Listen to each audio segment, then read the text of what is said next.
Hello students, welcome back to the English Danny channel. Today, learn English with spooky stories. In just a minute, you'll hear a story. The story is an urban legend from Korea called The Korean Girl. First, I will teach you some vocabulary that you'll need to know from the story. Thirsty means you need something to drink. A cupboard is a small cabinet used for storage. Abandon means to leave a person or place forever. Sobbing is noisy crying. To force yourself means to make great effort to do something. Authorities is the government, like police officers. Orphanage, a place where abandoned children live. Weeping is the same as crying. Insane is mentally sick or mentally ill.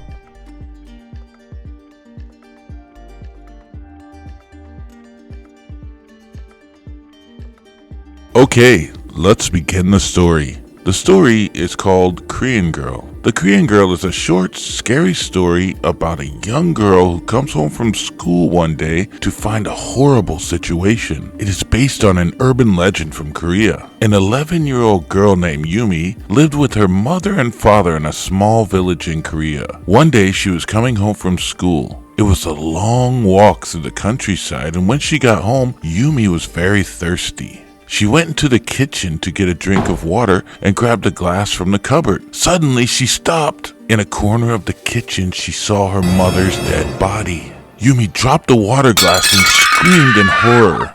At that moment, her father walked out of the next room. "Yumi, please listen carefully and calmly," he said. "Your mother was planning to run off and abandon us. I tried to talk her out of it. I told her you would be devastated if she left, but she wouldn't listen.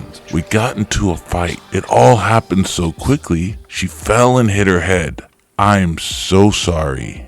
He sat down at the kitchen table, put his head in his hands, and started sobbing uncontrollably. It was a shocking situation. Yumi struggled to take it all in. She wanted to cry, but she forced herself to be strong. She had to remain calm. She had to think. What would happen if her father was sent to prison? She had no other relatives.